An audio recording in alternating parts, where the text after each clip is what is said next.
안녕하세요, 카진TV 시청자 여러분, 이재래입니다. 오늘 자동차는 포르쉐의 마칸 GTS입니다.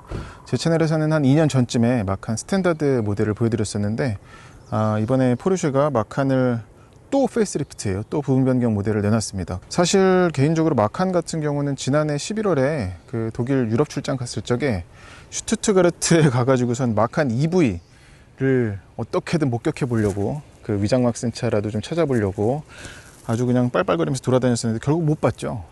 아주 그냥 한이 되는데. 자, 여기는 포르쉐 공장인데, 전에 저기를 918 하이브리드 그 조립하는 걸 보러 왔었었는데, 이게 공장이 원래 부지가 되게 좁은데 이 안에서 어떻게든 해결하려고 하다 보니까 여기다 엘리베이터를 이용해가지고 막 차대를 위로 올려버려서 조립하고 또 내려보내고 막 이렇게 하고 있거든요. 이 맞은편에는 지금 포르쉐 박물관도 있는데, 저거는 오늘 월요일이라서 저것도 그렇고 벤츠 박물관도 그렇고 다 쉽니다. 이 탑은 뭐 재밌죠. 아무튼 지금 뭐 돌아다녀 보면서 마칸 전기차가 있기를 좀 바라보는데 모르겠어요. 저쪽에 가보면 있으려나. 저 멀리 지금 요 흙무대기 앞으로 타이칸이나 뭐 911들이 있는데, 저 컨테이너 맨 앞에 있는 게 마칸 EV가 아닌가 추측이 되는데 잘 모르겠네요. 다른 차들은 많이 보였는데 그 마칸 EV에는 꽁꽁 싸매고 있어가지고 그 벤츠 공장도 가서 아주 여러 위장막 쓴 차들을 많이 보고 왔건만 마칸 EV는 못 봤습니다. 아무튼 오늘 이 마칸, 신형 마칸 같은 경우는 독특하죠. 부분 변경을 2번이나 거쳤습니다. 그래서 이제 내년에 원래대로라면 마칸 EV가, 마칸 전기차가 올해 나올 계획이었는데, 지금 뭐 코로나 이슈, 반도체 이슈, 전쟁 그런 것 때문에 심지어 2023년 하반기로 굉장히 밀렸습니다. 그래서 그때까지는 이제 이 마칸 가지고, 신형 마칸 가지고 포르쉐는 판매를 해야 되고, 전면 라디에이터 그릴이 엄청 과격해졌죠. 그렇지 않아도 GTS 모델 같은 경우는 과격한데 이제는 아예 그냥 이 전체를 그냥, 그래서 뭐 공기를 다 잡아먹을 것처럼 만든 게 있습니다. 그리고 방향지시 등 위치는 그대로 여기가 있고, 전에는 여기도 이런 좀 카나드 같은 거기에다가 위치를 했었는데 위치는 그대로고요. 이런 무늬도 들어가서 뭔가 그냥 이대로 뒀으면 심심했을 테니까 그런 게 있고, 2년 전 스탠다드 모델 같은 경우는 직렬 4기통 터보 엔진에다가 7단 DCT, 7단 PDK를 맞물려 가지고 한 260여 마력 최고 출력을 냈었고, 오늘은 이제 V6 트윈 터보, 그래서 최고 출력이 무려 여기 날벌레가 엄청나네, 450마력이나 됩니다. 449마력, 정확히는 449마력인데 2년 전 기억을 돌이켜 보면은 그 마칸 스탠다드 모델 같은 경우는 너무 편했죠. 예. 그래서 이 차는 좀 달리기에는 아쉽겠는데 이 포르쉐 엠블렘 보고 사야 되나 라는 생각을 많이 했었고, 오늘은 확실히 거의 뭐 최고 출력이 좀 무려 200마력이나 더 높다 보니까 스포츠카 같은 감성을 많이 느꼈습니다. 게다가 이따가 뭐 주행 중에도 말씀드리겠지만 배기 사운드가 제법 괜찮아요.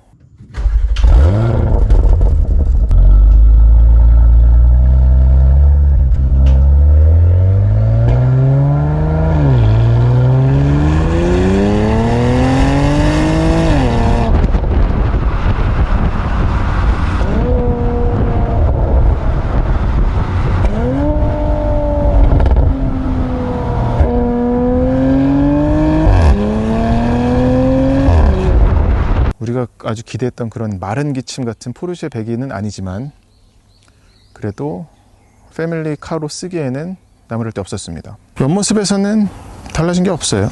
뒷모습에서도 달라진 게 없는 것 같은데, 제가 지금 이게 GTS 모델 여기가 긴가민가 합니다. 근데 이 테일파이프나, 그러니까 이게 GTS 모델은 기본으로 갖는 게 스탠다드나 아니면 마칸 S 모델 대비해서도 많죠. 게다가 어떤 추가 옵션을 하더라도 GTS에서는 좀 더 저렴한 옵션들도 있고, 아무튼 이 차에 적용된 옵션들은 제가 시트로 영상 중간중간에 남겨드릴게요. 어쨌거나 GTS이기 때문에 이 까맣게 칠한 것도 이건 무료 추가되는 거고, 그렇습니다. 마칸 인테리어인데 인테리어는 그래도 꽤 달라진 게 있어요. 시동을, 눈에 띄는 변화는 여기 있던 버튼들 있죠. 뭐 미디어라든지 그런 게 싹 없어졌다는 거죠. 여기 안으로 다 들어갔고, 여기에는 볼륨 조절이나 아니면 트랙 넘기는 것만 남겼고, 그리고 이 옵션에서는 뭐 차 이런 내비게이션 옵션들만 나와요. 그래서 어쨌거나 최신 포르쉐 차들과는 사뭇 다른 게 그래도 눈에 띕니다. 여기도 이제 버튼들이 굉장히 돌출형 이 물리 버튼들이 많았었죠. 그걸 다 이 패널 안에다 감췄고, 그리고 이거 차로 유지 보조 기능이 들어갔습니다. 드디어. 그거 말고는 뭐 버튼을 여기다가 집어넣었다 하는 것 차이만 있다고 보시면 될 것 같아요. 그리고 이 기어 노브도 이제 부츠 타입에서 바뀌었습니다. 그리고 이 운전대에서도 지금 달라진 게 느껴지시나요? 여기가 원래는 SS 플러스 I 이게 있었거든요. 그게 아니라 이제 드라이브 모드로만 바뀌었다는 거. 근데 제가 지금 운전하면서 스포츠 플러스 인디비주얼 다 놓고 달려봤는데 이상하게 보세요. 스포츠 플러스 인디비주얼 있죠? 인디비주얼 설정을 어디서 하는지 모르겠어요. 인디비주얼을 여기서도 찾아봐도 차량에 가서 뭐 컨트롤, 잠금, 뭐 주행거리, 크로노 이런 건 다 있는데 주행 모드, 드라이브 모드 셀렉터에 그 조합하는 버튼이 없어요.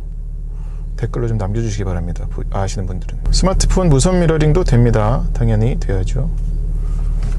이 카본도 다 지금 옵션이 들어간 거고, 카본 인테리어가 들어가서 여기 그리고 트렁크 밑에 리드에도 들어가 있고, 계기판도 3구 계기판 그대로 지금 적용이 돼 가지고 이쪽만 디지털 디스플레이인데 이렇게 ACC라든지 크로노그래프 지도는 이렇게 조그맣게 귀엽죠. 이게 전부입니다. 어쨌거나 부분 변경임에도 세월의 흔적은 조금씩 느껴진다는 겁니다. 이게 조그마한 수납 공간이 하나 생겼습니다. 이것도 변하죠. 컵홀더는 그대로 위치하고, 센터 암레스트 이쪽에 스마트폰 무선 충전 패드가 생겼습니다. 아우디와 같은 방식이죠. 재밌는 부분은 이 위에 불 버튼이 되게 많다는 겁니다. 이거는 전체를 밝히는 거, 이거는 뒤쪽만, 그리고 이거는 독서등, 그리고 이거는 한번 볼게요. 이거 트렁크인가? 락한 2열 공간 볼까요? 변화는 전혀 없습니다. 문 닫아보면 시야가 그래도 제법 침범을 당하죠. 이 선쉐이드도 옵션으로 들어가 있고, 이 유리는 여기에 걸립니다. 지금 이중 접합 유리 옵션이 들어갔네. 도어가 열리는 폭도 그렇게 크진 않아요. 그래도 GTS 모델이니까 이런 스웨이드 소재의 암레스트라든지 문고리, 그리고 여기 카본도 이쪽에 들어갔고, 빨간 스티치 모두 들어갔습니다. 예. 그리고 여기도 변화는 없어요. 온도 조절하는 게 이렇게 조절을 하죠. 예. 에어컨은 그러니까 3존입니다. 에어컨은 3존인데 풍량 조절이나 온도 조절을 하는 게 좀 독특하죠. 열선도 모두 들어가 있어요. 근데 지금 이그니션이라 켜지진 않고 충전 포트 2개 갖추고 있습니다. 암레스트, 컵홀더, 이거 좀 크네. 아우디보다 크다. 예. 위치는 똑같은데 아우디보다 큰 컵홀더. 딱 아담합니다. 공간은. 마칸 GTS 시승을 주행을 해보겠습니다. 얘는 어쨌거나 어떤 페이스리프트 버전이기 때문에 바깥에 생긴 거 차이도 차이지만 주행 성능에서 얼마나 좀 그래도 진짜 최종판인데 가다듬어졌는지를 좀 살펴보는 게 관건이기 때문에.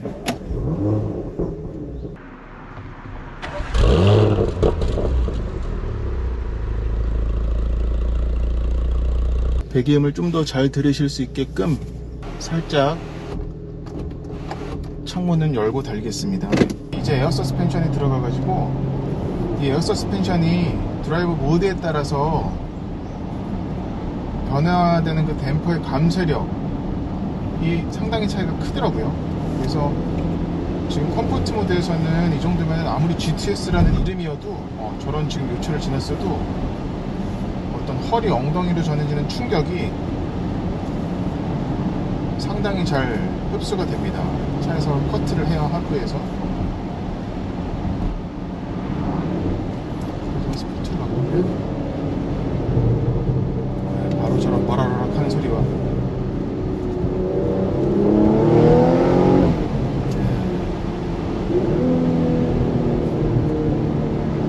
바로 전에 카이엔 E 하이브리드 쿠페도 보여드렸었죠. 근데 걔는 이제 8단 팁트로닉 그 토크 컨버터 방식의 변속기가 들어갔었고, 그러면서도 그때 제가 말씀드렸던 것 중에 기억에 남는 게 얘는 자동 변속기인데도 그런 좀 DCT 같은 움직임을 연출을 하려고 의도한 것 같다라는 얘기를 드렸었고요. 근데 얘는 이제 정확히 7단 PDK이기 때문에 이 변속기가 저는 이 스포티한 감성을 어떤 다이내믹한 주행 질감을 전해주는데 큰 몫을 한다고 생각이 듭니다. 어떤 상황에서도 나보다도 정말 먼저 다운을 하든 업을 하든 내 의도에 발맞춰 가지고 따라주는 그것 때문에 7단 PDK는 너무 좋은 것 같아요. 이번에도 다시 한번 느꼈어요. 처음 출발할 때만 살짝 딜레이가 생기는 건 있는데, 그거 빼고는 정확히 이 스포츠 주행에 있어서는 최고예요. 그리고 이 운전대 무게감도 차이가 큽니다. 스포츠인데도 컴포트랑 스포츠 간의 어떤 무게 반응성은, 그리고 컴포트에서조차도 저는 뭐 괜찮다는 생각이 들고요. 그래서 한 번 더 스포츠 플러스로 가보면, 이제 그렇다고 곱비 풀린 망아지까지는 아닙니다.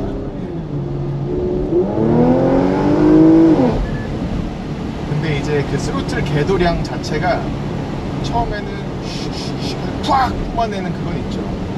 그래서 얘가 지금 최대 토크는 56kg 포스미터인데 그 토크 밴드가 굉장히 넓어서 1600부터 한 5500까지 나오니까, 거기다가 56kg 포스미터가 일관되게 나오는 거기 때문에 더욱더 스포츠 주행에서는 그게 가장 큰 재미였던 것 같아요. 계속 내가 일관되게 내가 원하는 걸 그냥 아주 세밀하게 조절하면서 달릴 수 있다는 것. 이게 들쑥날쑥 최대 토크 센 거는 알겠는데, 이게 갑자기 안 나오다가 그냥 확 뿜어져 나오고, 이게 아니라 나온 게 계속 가다 보니까 그걸 내가 유지하면서 주행하는 거 있죠. 네. 그거와 맞물려서는 또 이 저런 매놀 뚜껑 치기를 치는데도, 지금 스포츠 플러스인데도 댐핑 스트로크도 짧아지고 단단해져가지고 감속력도 정말 스포츠 주행을 하기 위한 최적의 셋업으로 바뀝니다. 아까 말씀드리려던 부분은 어떤 감성적인 부분인데, 이건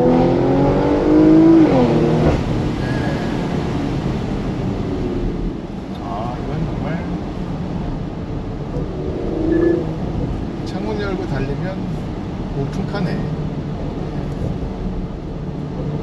이 사운드적인 감성이 어떤 마칸 라인업 안에서도 가장 좋은 게 아닌가.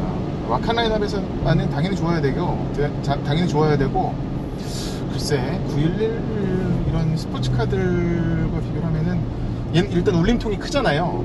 그래서 안에서 이렇게 소리가 섞이는 거, 안에서 소리가 이렇게 만들어지는 것도 꽤 좋은 편이라고 할 수 있을 것 같아요. 지금도 근데 터보레가 이따 빡 터지는 것도 있죠.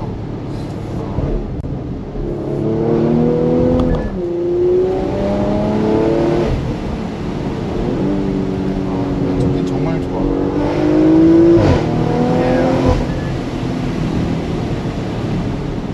빵빠레가 터지는 그런 것도 좋습니다.